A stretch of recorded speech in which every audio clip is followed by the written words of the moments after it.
이 펜이 났어.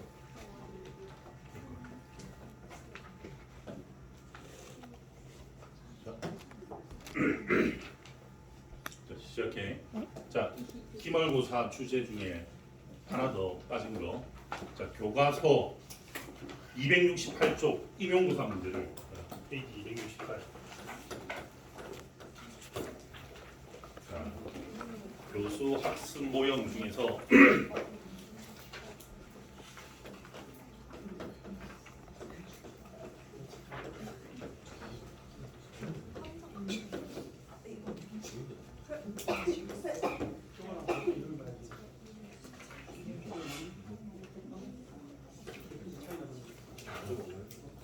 자, 교과서 268쪽 펴봐봐요. 그리고 그게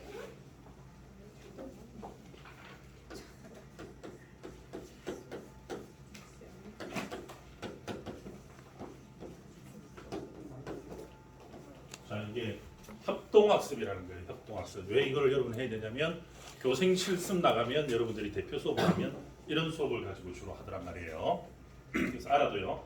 그리고 이 직소 1, 직소 2, 스테드 모형이 뭔지 그 차이를 비교 설명하라. 이게 기말고사 주제 마지막 주제예요. 아시겠어요? 이 세 개를 여러분 비교할 수 있어야 됩니다. 그 내용 이 직소가 뭐냐, 직소 2 모형이 뭐냐에 대해서 논란이 많았는데 2005년도에 중등 임용고사 들어와서 교수들이 모여서 정리를 해버렸어. 그래서 교과서 268쪽에 나오는 2005년 중등 일반 사회 문제 있죠, 그죠? 이 문제를 이해할 수 있어야 돼요, 여러분들이. 아시겠어요? 그리고 이걸 가지고 여러분 교생 실습 나가면 또 활용도 되고 이런다 이 말이에요. 자, 이게 뭐냐? 협동학습이에요, 협동. 그 직소는 뭐냐면 미국에 있는 퍼즐 게임이에요, 퍼즐. 그래서 직소 1, 직소 2 됐으면 이게 퍼즐로 쪼개져서 나눠진다 이런 얘기예요. 아시겠어요? 스테드 모형은 뭐냐면 스튜던트 팀 어치브먼트 디비전 해가지고 그 스테드 모형은 이제 협동학습을 하는데 이 성적을 채점하면서 자기 점수만 채점하지 않고 조별 점수도 합산한다 이거예요. 여러분들 그 조별 과제 하라고 하면 한 팀에 4명 정도 주라고 하면 그 중에서 주로 주도하는 사람 한 사람이 생기죠, 그죠? 그죠? 그것도 어떤 사람은 그냥 묻어서 그냥 무임승차 비슷하게 따라가기도 하고 그러죠, 그죠? 자, 그래서 그런 걸 막기 위해서 이 스테드 모형은 뭐냐면 점수를 매길 때 예를 들어 이 반을 A, B, C, D 네 반으로 네 조로 나눈다면 점수를 매길 때 평가를 할 때 각 개인 점수만 있는 게 아니라 개인 점수를 100점 만점에 70점 해가지고 매기고 나머지 30점은 집단 점수를 매기는 거예요. 그래서 A, B, C, D 네 조로 나누면 그 중에서 1등한 팀은 30점 만점에 30점을 주고 2등은 27점, 뭐 3등은 24점 이런 식으로 준다는 거예요. 그래서 뭐냐면 협동학습을 하면서 이 한 팀의 4명이 서로 경쟁자이기만 하면 열심히 안 가르칠 거 아니야, 그지? 경쟁자이지만 얘가 점수를 잘 받아야 우리 팀 점수가 올라가서 그 점수가 나한테 합산된다면 더 열심히 할 거 아니야. 그게 스튜던트 팀 어치브먼트 디비전이에요. 알겠어요? 스테드 모형. 자, 이런 거예요. 이런 거. 예를 들어 청소년 문제라는 걸 가지고 공부를 한단 말이에요. 협동학습. 협동학습을 하면 이게 의, 원인, 대책, 전망 이런 식으로 우리가 네 단락을 나눌 수 있을 거 아니야, 그지? 자, 그걸 어떻게 하냐면 한 반에 예를 들어 16명 있다고 생각해 보자. 16명 있으면 이렇게 A팀, B팀, C팀, D팀 이렇게 나누는 거예요. 나눠 가지고 조별로 이 네 팀을 나눠서 공부를 시키는데 나중에 이제 이 팀이 성적이 비슷하게 만든단 말이야. 이 평균점이. 그래서 예를 들어 1등 하는 애가 여기 있으면 2등은 여기, 3등은 여기, 4등은 여기. 그럼 5등은 여기, 6등 하는 애, 7등 하는 애, 8등 하는 애, 9등 하는 애, 10등 하는 애, 11등 하는 애, 12등 하는 애. 여기 13등, 14등, 15등, 16등 이런 성적을 비슷하게 이 네 팀의 평균점이 비슷하게 만드는 거야. 그지? 그럼 출발이 똑같잖아. 그래서 나중에 시험 딱 쳤을 때 이 팀 평균 중에서 1, 2, 3등, 1, 2, 3, 4등 팀을 나눌 거 아니야, 그지? 그래서 집단 점수에서 A는 30점, B는 1등한 팀은 30점, 2등한 팀은 뭐 27점 이런 식으로 주는 거야. 자기 점수는 70점이고 무슨 말인지 알겠죠? 자, 그런데 어떻게 나누냐 말하면 이 직소는 퍼즐인데 어떻게 하느냐면 이 청소년 문제 보시면 스테드 모형은 뭐냐면 청소년 문제 공부해 하고 던져주는 거야. 그럼 자기들끼리 이 네 단락을 다 공부를 하는 거야. 그리고 시험을 치는데 네 개인 점수 플러스 집단 점수를 합산해서 점수를 주는 거예요. 아시겠어요? 근데 이 스테드 모형의 단점이 뭐냐면 청소년 문제를 던져주고 청소년 문제 공부하라고 이러면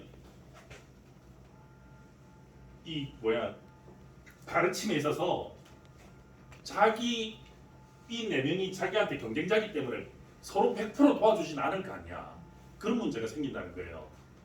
아시겠어요? 또 어떤 문제가 생기냐면 이 스테드 모형을 하면 여러분 조별 과제 할 때도 그런 현상이 생기듯이 이 4명 중에서 주도하는 한 사람이 있어. 답답해가지고 나머지 3명 답답해서 못하겠다. 내가 그냥 할게라고 하는 사람이 생긴단 말이야. 나머지는 그냥 묻어가지, 그죠? 협동학습의 이 맹점이라는 게 4명 협동하라고 하면 그 중에서 제일 열심히 하고 공부 잘하는 애 혼자서 다 가르치고 앉아있다 이 말이야. 그죠? 그래서 그런 문제를 해결하기 위해서 이 직소라는 학습 모형이 생기는데 이 직소는 지그소 퍼즐이야. 퍼즐 게임. 이거 무슨 의미가 하면 그냥 던져주면 서로 열심히 돕지도 않고 무임승차하는 애가 생기니까 이 A팀, B팀, C팀, D팀이 있으면 다시 요 전문가 집단을 만드는 거예요. 전문가 집단. 그래서 다시 여기는 팀을 4개를 새로 만드는 거예요. 그래가지고 각자 맡은 역할을 확실하게 분담하기 위해서 이 팀은 의, 이 팀은 원인, 이 팀은 대책, 이 팀은 평가. 근데 이 4명이 하나씩 맞는 거야. 너는 의 팀으로 가, 너는 원인 팀으로 가, 너는 대책 팀으로 가, 너는 평가 팀으로 가. 무슨 말인지 알겠죠? 그럼 이 4명이 각자 자기 역할이 명확하게 분담이 되잖아요, 그죠? 그러고 나서 다시 다 돌아오는 거예요. 그래서 공부할 때 니는 의를 가르치고, 니는 원인을 가르치고, 니는 대책을 가르치고, 니는 평가를 가르치고. 이런 역할 분담이 확실하죠, 그죠? 이 A팀뿐 아니라 B팀도 마찬가지야. 하나씩 니는 의, 니는 원인, 니는 대책, 니는 평가 이런 식으로. 그런 식으로 하면 무임승차라는 개념이 없어질 거 아니에요, 그죠? 그래서 이 직소 1과 직소 2는 이런 식으로 전문가 집단이 있어요. 그래서 쪼개져 나가서 공부하다가 다시 돌아오는 게 직소 모형이야. 스테드 모형은 그런 게 없어요. 그냥 각자 다 공부를 해. 아시겠어요? 자, 근데 직소 1과 2의 차이는 뭐냐면 직소 1은 이러고 돌아와서 시험을 치는데 각자 개인 점수만 있는 게 직소 1이야. 직소 1으로 하니까 무슨 문제가 생기냐면 요 4명이 서로 경쟁자니까 100% 다 안 가르쳐준단 말이야. 알게 모르게. 그죠? 그리고 나만 잘 치면 되지 얘가 잘하든 나하고 무슨 상관이 있어. 그죠? 그래서 직소 2는 어떻게 하냐면 점수를 합산할 때 개인 점수 플러스 집단 점수를 합산을 하는 거예요. 이해되죠? 자, 그래서 직소와 스테드의 차이는 뭐냐면 직소는 퍼즐이니까 이렇게 퍼즐 나가서 전문가 집단이 있다 없다. 이게 직소와 스테드 모형의 차이죠, 그죠? 직소 1, 2는 이렇게 전문가 집단으로 가요. 스테드 모형은 전문가 집단으로 안 가요. 아시겠어요? 근데 직소 1과 직소 2의 차이는 뭐냐? 직소 1은 개별 점수만 있고 직소 2는 개별 점수 플러스 집단 점수가 있어요. 스테드 모형도 뭐였어요? 개별 점수 플러스 집단 점수가 있었죠. 그러니까 결국은 뭐냐면 직소 1과 스테드를 합한 게 직소 2다. 이렇게 이야기할 수 있죠. 이해돼요? 자, 직소 1은 이렇게 전문가 집단으로 쪼개져 나가는 게 있어요. 그런데 개인 점수만 있어요. 집단 점수가 없어. 근데 스테드 모형은 이렇게 쪼개져 나가는 전문가 집단은 없으나 점수가 개인 점수도 있고 집단 점수도 있어요. 직소 2는 뭐냐면 이 두 개를 합해서 평가에 있어서는 개인 점수 플러스 집단 점수를 같이 주고. 아시겠어요? 자, 그래서 직소 1 스테드, 직소 2 있으면 직소 1과 스테드를 합한 게 직소 2다 이 말이에요. 이해되죠? 자, 그래서 교과서 268쪽을 읽어봅시다. 268쪽. 예루킴 읽어봐. 다음은 서로 다른 두 가지 소모형을 적용한 교사학습 과정이다. 내용을 읽고 물음에 답하시오. 자, 최 교사의 교사학습 모형. 최 교사의 교사학습 과정 1단계. 성적과 선별 등을 고려하여 이질적인 5명으로 이루어진 소집단을 구성한다. 자, 이런 식으로 소집단을 구성한단 말이지. 그다음에 두 번째 소집단 구성원 각자에게 주제를 하나씩 할당한다. 주제를 하나씩 할당하는 거야. 니는 의, 니는 원인, 니는 대책, 니는 전망 이런 식으로. 그죠? 그다음에 동일한 주제를 맡은 학생들이 새로운 집단을 구성하여 주제별 학습 과제를 해결한다. 자, 이렇게 내려온단 말이야. 동일한 집단. 이게 전문가 집단이란 말이야. 그죠? 그다음에 자신이 처음에 소속된 집단으로 돌아가서 5가지 주제에 관한 학습 과제를 함께 해결한다. 다시 돌아가서 같이 공부하는 거야. 그죠? 그다음에 개별 평가를 실시한다. 자, 개별 평가만 있고 집단 평가가 없죠. 이게 직소 1이에요, 직소 2예요, 스테디예요. 직소 1이란 말이야. 자, 그다음에 신교사의 교사학습 과정 해봐. 성적과 성별 등을 고려하여 이질적인 5명으로 이루어진 소집단을 구성한다. 자, 이렇게 소집단을 구성하는 거야. 그다음에 소집단 구성원들에게 학습지를 한 번씩 제보한다. 자, 학습지 하나씩 그냥 던져주는 거야. 그다음에 한 명씩 차례대로 학습 과제를 읽고 자료를 참조하여 학습 과제를 공동으로 해결한다. 자, 니들이 차례대로 하나씩 하라는 이야기야, 그죠? 근데 스테드 모의에서는 실제로 그렇게 잘 안 된다 이 말이야.